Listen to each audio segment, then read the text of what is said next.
Hello everyone, my name is Namrata Kriplani. I'm your science educator and your mentor. Welcome beta, welcome to my YouTube channel or welcome back to my YouTube channel, those who are new to this channel. जैसा कि अब मैं आपको बता देती हूँ जो नए बच्चे आए हैं उनके लिए कि भाई हमने जो है केमिकल रिएक्शंस और इक्वेशंस जो है वो स्टार्ट कर लिया है। ठीक है, पहला का मैंने वीडियो अपलोड कर दिया है जिसके अंदर मैंने ये बताया था कि केमिकल रिएक्शंस क्या होती हैं, उसके कैरेक्टरिस्टिक फीचर्स क्या होते हैं, किसी भी केमिकल रिएक्शन को किस तरीके से हम इजीली लिख सकते हैं, फॉर्मूला जो है किसी भी कंपाउंड का कैसे फॉर्म करते हैं। ठीक है, आज इस वीडियो में अपन ये देखेंगे कि बैलेंस कैसे किया जाता है किसी भी रिएक्शन को और बैलेंस करने की ज़रूरत क्यों पड़ जाती है किसी भी रिएक्शन को। ठीक है, तो सबसे पहले बात करते हैं कि what do you mean by a balance reaction. Balance reaction होता क्या है? देखो बेटा, कोई भी रिएक्शन जब हो रही होती है तो हमें पता है कि उसके अंदर रिएक्टेंट्स होते हैं। ठीक है, जो रिएक्ट करते हैं, रिएक्शन में पार्टिसिपेट करते हैं और उससे हमें वो प्रोडक्ट बनाकर देते हैं। ठीक है, अब मैं यहाँ पे P1, P2, P3 इसलिए लिख रही हूँ क्योंकि रिएक्टेंट्स एक या एक से ज़्यादा हो सकते हैं और प्रोडक्ट भी एक या एक से ज़्यादा हो सकते हैं। ये जो केमिकल रिएक्शन हो रही होती है वो एटॉमिक लेवल पे चल रही होती है। कैसे चल रही होती है बेटा? एटॉमिक लेवल पे चल रही होती है। ठीक है, इसलिए हम किसी भी केमिकल रिएक्शन को कैरेक्टरिस्टिक फीचर के बेसिस पे तो जान सकते हैं कि अगर ये चेंज आ रहे हैं, जैसे कि अगर कोई गैस लिबरेट हो रही है या कोई प्रेसिपिटेट बन रहा है, ये सब डिस्कस कर चुके हैं हम। प्रेसिपिटेट बन रहा है, गैस लिबरेट हो रही है, कलर चेंज हो रहा है, कोई नया प्रोडक्ट बन रहा है जिसकी प्रॉपर्टीज बिल्कुल डिफरेंट है रिएक्टेंट से, तो इससे तो हम जान लेंगे कि केमिकल रिएक्शन हो रही है। लेकिन अगर हमें ऑब्जर्व करना है तो ऑब्जर्व अपन इन डेप्थ नहीं कर पाएंगे क्योंकि ये जो रिएक्शंस होती हैं वो एटॉमिक लेवल पे होती है। रिएक्टेंट्स के जो एटम्स होते हैं वो एक दूसरे के साथ रिएक्ट करते हैं, तब जाकर एक नया प्रोडक्ट बनता है और वो जो प्रोडक्ट बनता है उसके अंदर परमानेंट चेंज हो जाता है। ये चीज़ें हम डिस्कस करके आए हैं, राइट। तो बैलेंसिंग ऑफ इक्वेशन का मतलब क्या होता है कि भाई अगर रिएक्टेंट में आपने 4 मॉलिक्यूल्स यूज़ करे हैं तो प्रोडक्ट में भी आपको 4 मॉलिक्यूल्स ही मिलने चाहिए। ऐसा नहीं है कि आपको 5 मिल रहे हैं या 3 ही मिल रहे हैं, ऐसा नहीं होता है। ठीक है, तो एक बार इसकी डेफिनेशन पे नजर डालो। It means to equalize the number of atoms of each element on both the sides of equation. Both the sides of equation का मतलब है कि रिएक्टेंट साइड में जितना आपने लिया उतना का उतना प्रोडक्ट साइड में होना चाहिए। अब देखो, ये बहुत ही प्रैक्टिकल सी बात है कि अगर आप कोई चीज़ बनाने के लिए 5 तरीके के रॉ मटेरियल्स यूज़ कर रहे हो, ठीक है, 5 चीज़ें यूज़ कर रहे हो, लेकिन in product you are getting only 4 या फिर 6 तो हो ही नहीं सकती, नेक्स्ट टू इम्पॉसिबल है। ठीक है, कम हो जा रही है या ज़्यादा हो जा रही है, मतलब ये प्रैक्टिकली पॉसिबल नहीं है। देखो, अगर मैं आपको इस चीज़ को एग्जाम्पल के फॉर्म में बताती हूँ, ठीक है, जैसे अगर अपन एनर्जी की बात करते हैं, है ना, तो अगर अब सपोज करो जैसे ही आपने स्विच ऑन किया फैन ऑन करने के लिए, ठीक है, तो आप सपोज करो कि एक टाइम पे जब आप स्विच ऑन करते हो तो आपने 100 यूनिट्स जो है एनर्जी सप्लाई करी है टू ऑपरेट द फैन। ठीक है, अब उस 100 यूनिट में सारा का सारा एनर्जी जो है वो एक ही तरीके से नहीं जाता है। कुछ एनर्जी जो है वो यूज़ हो जाएगा 100 में से रोटेट करने में, फ़ैन को मूव करने में। कुछ जो है जो फ़ैन साउंड प्रोड्यूस करता है उसमें चला जाएगा क्योंकि sound is also a form of energy. ठीक है, कुछ जो है वो हीटिंग इफेक्ट में चला जाएगा क्योंकि गर्म भी तो हो जाता है पंखा। ठीक है, तो इस तरीके से क्या होता है, एनर्जी जो है वो डिस्ट्रीब्यूट होती है। जिस तरीके से एनर्जी का डिस्ट्रीब्यूशन होता है, मतलब इसको अपन कंजर्वेशन ऑफ एनर्जी के नाम से भी जानते हैं, उसी तरीके से मास का भी होता है। और यही रीज़न है कि हमें किसी भी इक्वेशन को बैलेंस करने की ज़रूरत भी पड़ जाती है, to follow the law of conservation of mass. क्योंकि मास जिस तरीके से एनर्जी को अपन क्रिएट नहीं कर सकते, डिस्ट्रॉय नहीं कर सकते, उसी तरीके से मास को भी क्रिएट या डिस्ट्रॉय नहीं किया जाता है। यूनिवर्स के अंदर एक पर्टिकुलर अमाउंट पड़ा हुआ है मास का और एनर्जी का, जो हमें बस उसको क्या करते हैं, हम एक से दूसरे फॉर्म में कन्वर्ट करते हैं। बेटा, हम खुद से नहीं बनाते हैं, है ना। The total mass of the reactant before a reaction must be equal to the total mass of the product after a reaction. ठीक है, यही ज़रूरत हो जाती है। इन्हीं कारणों की वजह से हमें किसी भी इक्वेशन को बैलेंस करने की ज़रूरत पड़ती है ना। जैसे अब इस चीज़ को मैं आपको एक एग्जाम्पल के फॉर्म में समझाती हूँ। मैंने एनर्जी का तो दे दिया, अब मास को समझाने के लिए कि किस तरीके से मास का कंजर्वेशन होता है वो भी मैं आपको एक एग्जाम्पल के फॉर्म में बताऊंगी और एटम्स को बैलेंस करना भी बताऊंगी। सपोज करो मेरे पास एक इक्वेशन है H2 + O2 फॉर्म्स H2O। ठीक है, अब देखो H2 और O2 ये जो है मेरा रिएक्टेंट साइड बन गया और ये जो है वो मेरा प्रोडक्ट साइड बन गया। रिएक्टेंट के अंदर आप देख रहे हो कि मेरे पास 2 तरीके के एटम्स हैं, हाइड्रोजन का एटम है और ऑक्सीजन का एटम है। हाइड्रोजन के कितने एटम्स हैं बेटा? 2। ऑक्सीजन के कितने हैं? 2। लेकिन जब मैं प्रोडक्ट में जा रही हूँ तो वहाँ पे भी मुझे हाइड्रोजन और ऑक्सीजन के एटम्स दिख रहे हैं, लेकिन यहाँ पर मुझे हाइड्रोजन के 2 एटम्स दिख रहे हैं लेकिन ऑक्सीजन का तो एक ही दिख रहा है। How is this possible ma'am? ऐसा कैसे हो सकता है? जब आपने रिएक्टेंट में रॉ मटेरियल में ही 2 ले लिए तो प्रोडक्ट में कम कैसे हो गया? यहाँ तो उतना होना चाहिए ना, उतना तो एटलीस्ट हो। ठीक है, अगर कहीं अदर फॉर्म में जा भी रहा है तो इसमें तो कुछ लिखा हुआ नहीं है, और ये रिएक्शन मैंने बिल्कुल सही लिखी है, मैं आपको बता रही हूँ। ठीक है, तो देखो अब अपन क्या करेंगे, इसको बैलेंस करेंगे। तो अगर इसको मैं बैलेंस करना चाहूँ, अगर मुझे ऑक्सीजन को बैलेंस करना है तो मुझे क्या करना पड़ेगा? देखो, बैलेंस करने के लिए क्या, कभी भी रिएक्शन को बैलेंस करने के लिए आप नीचे की तरफ कोई भी नंबर नहीं लिख सकते हो बैलेंस करने के लिए। ठीक है, आपको यहाँ पे आगे ही लिखना पड़ता है, फ्रंट साइड में ही लिखना पड़ता है। तो अगर मुझे ऑक्सीजन को बैलेंस करना है तो मुझे क्या करना पड़ेगा? यहाँ पर 2 लगाना पड़ेगा। तो जैसे ही मैं प्रोडक्ट में वाटर मॉलिक्यूल के आगे 2 लगा रही हूँ तो ऑक्सीजन तो मेरे बैलेंस हो रहे हैं, लेकिन फिर दिक्कत आ रही है हाइड्रोजन की, क्योंकि मैम अब हाइड्रोजन जो है वो 4 हो चुके हैं, क्योंकि यहाँ पर भी 2 हैं और यहाँ पर भी 2 हैं, तो 2 2 ज़ा 4 हो गया। तो हाइड्रोजन कितने हो गए? वो 2 नहीं, वो कितने हो गए? 4 हो चुके हैं। तो इसको कैसे बैलेंस करोगे मैम? मैं यहाँ पर 2 लगा दूंगी ना, यहाँ पर मैं 2 लगा दूंगी। तो देखो, यहाँ पर भी हाइड्रोजन 4, यहाँ पर भी 4 हो गए, ऑक्सीजन यहाँ पर 2 और यहाँ पर भी 2 हो गए। तो इसको अपन बोलते हैं बैलेंस्ड इक्वेशन। अब ये बैलेंस इक्वेशन, अब मैं इसको प्रॉपरली अच्छे से लिख रही हूँ क्योंकि इसमें मुझे आपको कुछ और चीज़ें भी बतानी है। यहाँ पे 2 लिखा, यहाँ पे 2 लिखा। देखो, अब ये इक्वेशन पूरी तरीके से बैलेंस इक्वेशन है। ठीक है, ऐसे नहीं, रुको, ये बैलेंस्ड है, राइट। अभी लॉ ऑफ कंजर्वेशन ऑफ मास यहाँ पे कैसे वैलिड हो रहा है वो देखो। एक हाइड्रोजन एटम जो होता है उसका मास कितना होता है बेटा? 1। ठीक है, यहाँ पर कितने हाइड्रोजन एटम है? 4, 2 2 ज़ा 4, तो यहाँ पे मास कितना होगा? 4। ठीक है, एक ऑक्सीजन एटम का मास जो होता है 16 होता है। यहाँ पर कितने ऑक्सीजन के एटम्स हैं? 2, तो यहाँ पर कितना हो जाएगा? 16 × 2, दैट इज 32। सही है, चलिए ओके। अभी 32 + 4 कितना हुआ? 16 × 2 किया, 32 आया, 32 + 4 हो गया मेरा 36। तो मतलब रिएक्टेंट साइड में आपने कितना टोटल मास यूज़ किया है? 36 ग्राम्स आपने मास यूज़ किया है। सही बात। अब प्रोडक्ट साइड में देखते हैं। अब देखो, प्रोडक्ट में अपने पास वाटर के 2 मॉलिक्यूल्स हैं, तो एक काम करते हैं, पहले एक वाटर मॉलिक्यूल का मास निकालते हैं, फिर 2 का भी निकाल लेंगे। एक वाटर मॉलिक्यूल मैम H2O ऐसा दिखता है। एक वाटर मॉलिक्यूल के अंदर 2 हाइड्रोजन के एटम्स हैं और 2 हाइड्रोजन के एटम्स हैं और एक ऑक्सीजन का एटम है। ठीक है, तो एक हाइड्रोजन एटम जो है उसका मास 1 होता है, तो 2 का कितना होगा मैम? 2 हो जाएगा, अभी आपने हमको सिखाया है। एक ऑक्सीजन जो है उसका मास होता है 16 और यहाँ पर तो एक ही है ऑक्सीजन का एटम, तो 16 कर दिया। ठीक है, तो 16 + 2 कितना हुआ? 18 हुआ। अब मैं इसको यहाँ से कर रही हूँ इरेज। ठीक है, तो 18 हुआ, लेकिन 18 तो मैम एक ही वाटर मॉलिक्यूल का मास है ना, हमारे पास तो 2 वाटर मॉलिक्यूल्स मिले according to the balance equation. तो 18 × 2 करूँगी तो क्या हो जाएगा? 36 हो जाएगा। अब देखो, समझ में आ रहा है, लॉ ऑफ कंजर्वेशन ऑफ मास यहाँ पे वैलिड हो रहा है ना। रिएक्टेंट के अंदर 36 ग्राम था, प्रोडक्ट के अंदर भी 36 ग्राम है। मास can neither be created not be destroyed. ठीक है, रिएक्शन से पहले मतलब जब रॉ मटेरियल्स थे H2 और O2, और रिएक्शन के बाद मतलब जब प्रोडक्ट बन गया मतलब कि पानी बन गया, तो मास कंजर्व होना चाहिए। यही बोलता है लॉ ऑफ कंजर्वेशन ऑफ मास, और ये यूनिवर्सल वैलिड है।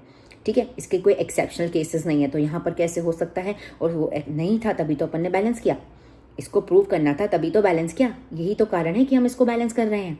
समझ आई ये बात?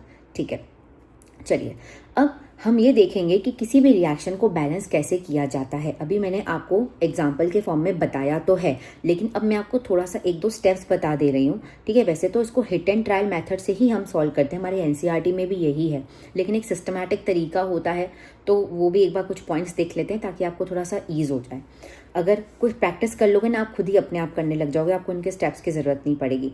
सबसे पहले हमें क्या करना है, अलग अलग तरीके के एलिमेंट्स जो हैं वो दोनों साइड में लिख देने हैं कि कितने कितने अलग अलग तरीके के एटम्स हैं और कितने प्रेजेंट है वो भी लिख देने हैं। ठीक है, और फिर हमें जो स्टार्ट करना है बैलेंस करना, कैसे हम स्टार्ट करेंगे? यूजुअली जो ग्रेटेस्ट नंबर में एटम प्रेजेंट होता है ना, उसको देखकर अपन सारे एटम्स को बैलेंस करते हैं, और धीरे धीरे जब अपन एक एक एटम को बैलेंस करते जाते हैं तो अपन को हर स्टेप पे चेक करना होता है कि कहाँ कहाँ हमारी जो बैलेंसिंग है वो गलत हो रही है, और उस हिसाब से ओवरऑल अप्रोच बिठानी होती है। ये 2-3 स्टेप्स हैं।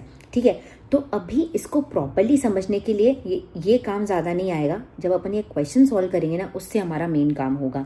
मैं आपके साथ कुछ क्वेश्चंस डिस्कस करूँगी, आपके साथ ही सॉल्व करूँगी, हर तरीके का क्वेश्चन लेकर आ गई हूँ, ठीक है, ताकि आपको क्या हो, क्वेरीज नहीं रहनी चाहिए। वैसे ये बहुत इजी चीज़ है, एक टाइम के बाद आप खुद ही बोलोगे कि ma'am this is a very easy topic है, ठीक है। चलिए, सबसे पहले मैंने क्या बोला, ये मेरा रिएक्टेंट, ये मेरा प्रोडक्ट। रिएक्टेंट के अंदर क्या है, Hg और O। चलो मुझे बताओ Hg को क्या बोलते हैं,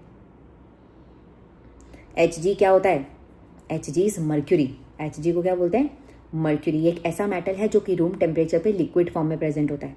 कहाँ होता है पता है, थर्मोमीटर में, जब आपको बुखार हो जाता है, ठीक है। चलिए, Hg and O are present in the reactant side. Product में भी मैम Hg और O ही प्रेजेंट है, वो तो दिख रहा है।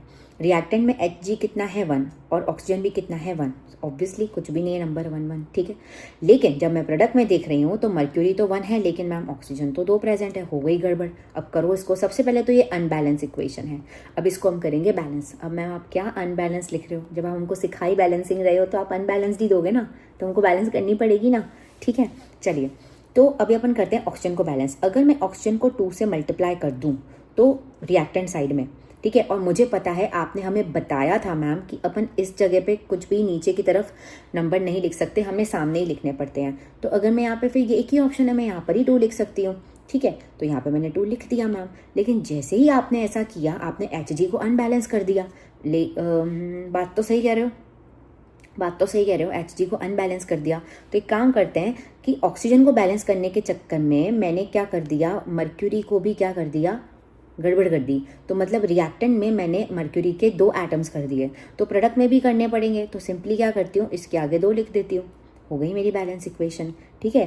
तो ये कैसे दिखेगी, overall 2HgO forms 2Hg plus O2, ठीक है। ये देखो, ये हो गई अब हमारी बैलेंस इक्वेशन, सही है, इजी थी ना। चलो नेक्स्ट देखते हैं।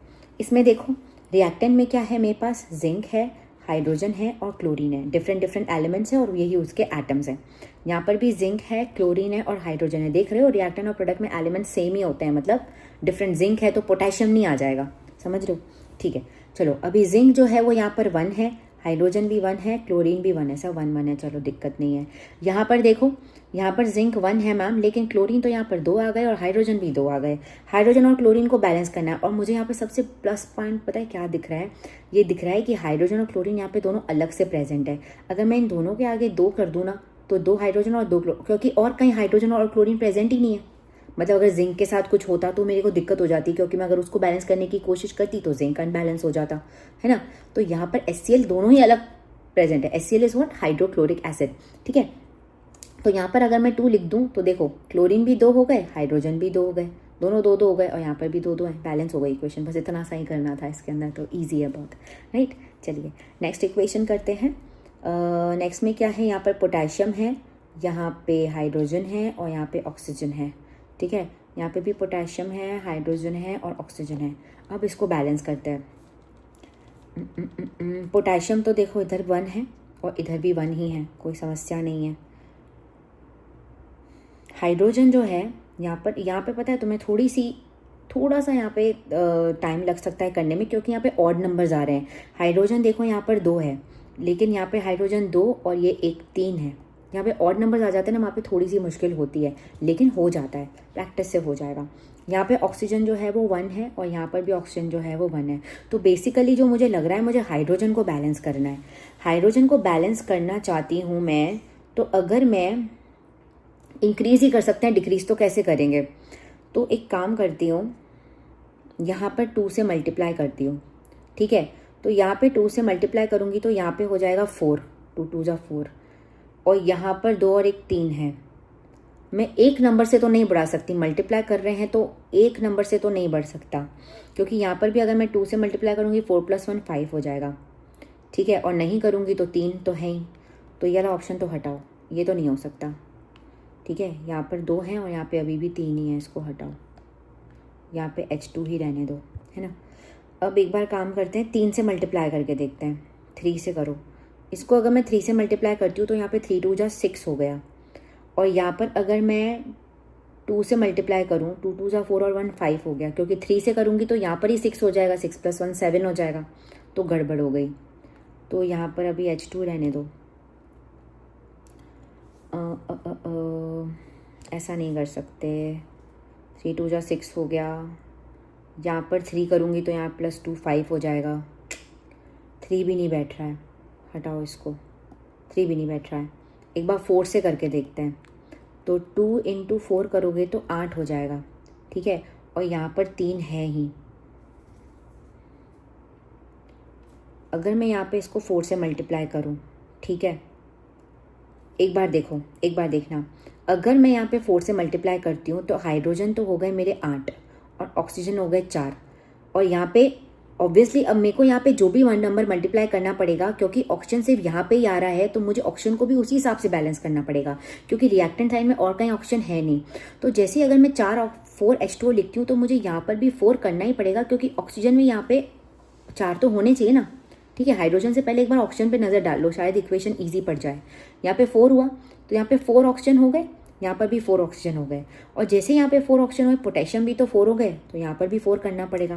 पोटेशियम और ऑक्सीजन बैलेंस हो गए। अब सुनो सुनो सुनो, अब 4 2 8 हाइड्रोजन हुआ, यहाँ पे 4 हाइड्रोजन ये, और यहाँ पे 2 कर दो तो 2 2 4, तो यहाँ से 4 हाइड्रोजन आ रहे हैं और यहाँ से 2 2 4, 4 हाइड्रोजन यहाँ से आ रहे हैं, हो गए ना 8, ठीक है। समझ रहे हो मैंने कैसे हिट, बेटा आपके सामने कर रही हूँ हिट एंड ट्रायल, आपको भी इसी तरीके से अचीव करना पड़ेगा, ठीक है, इसी तरीके से ही करना पड़ेगा, नहीं तो कुछ नहीं होगा। जैसे देखो 4 potassium + 4 H2O forms 4 KOH + 2 H2, ठीक है। पहले मैं क्या कर रही थी, सिर्फ हाइड्रोजन को बैलेंस कर रही थी, फिर मेरा दिमाग गया कि हाइड्रोजन को बैलेंस मैं करूँगी तो ऑक्सीजन भी तो चेंज होगा, क्योंकि यहाँ पर भी ऑक्सीजन एक की जगह पे है, यहाँ पे भी ऑक्सीजन एक जगह पे। फिर मैंने उस तरीके से प्रोसीड करना स्टार्ट कर दिया, तो रिएक्शन देखो जल्दी से बैलेंस हो गई। अभी टाइम इसलिए लग रहा है मुझे सिखाने में और तुम्हें सीखने में, क्योंकि स्टार्टिंग है, ओके, तुम्हारे लिए स्टार्टिंग है, इसलिए मैं इसी तरीके से प्रोसीड कर रही हूँ। एक समय के बाद जब बहुत प्रैक्टिस कर लोगे तो खुद ही बहुत जल्दी जल्दी करने लग जाओगे, ठीक है। चलिए, हो गया बैलेंस, आगे चलो, एक बार चेक कर लो। 4 पोटेशियम 4 पोटेशियम, 8 हाइड्रोजन, यहाँ से 4 आए, यहाँ से 4 आए, 8 हो गए, ऑक्सीजन 4, यहाँ पे भी 4, ठीक है, चलो सॉर्टेड है। नेक्स्ट ये वाली इक्वेशन देखो, यहाँ पे मैग्नीशियम, नाइट्रोजन, हाइड्रोजन, ऑक्सीजन, यहाँ पे magnesium, nitrogen, hydrogen, oxygen. Magnesium कितना है, 3, यहाँ पर है 1। एक बात, एक टिप है, इसके अंदर कभी भी ऐसी कोई रिएक्शन आ रही है जिसके अंदर मेटल ही सबसे पहले अनबैलेंस्ड है, तो उसको बैलेंस पहले कर लो, मेटल को पहले बैलेंस कर लिया करो, ईजी हो जाएगी रिएक्शन, ठीक है। अब यहाँ पे सबसे पहले मुझे दिख रहा है ना, पहले एक बार चलो लिख लेते हैं, है ना। नाइट्रोजन यहाँ पे 2 है, हाइड्रोजन 2 है, ऑक्सीजन 1 है, यहाँ पे ये 1 है, नाइट्रोजन कितना है, 1 है, हाइड्रोजन जो है देखो ये ब्रैकेट के बाहर लिखा हुआ है ना, तो मल्टीप्लाई करना पड़ेगा। O और H के दोनों के बाहर 2 लिखा हुआ है, तो ऑक्सीजन भी 2 और हाइड्रोजन भी 2 होता है, इसको क्या बोलते हैं, हाइड्रोक्साइड, ठीक है।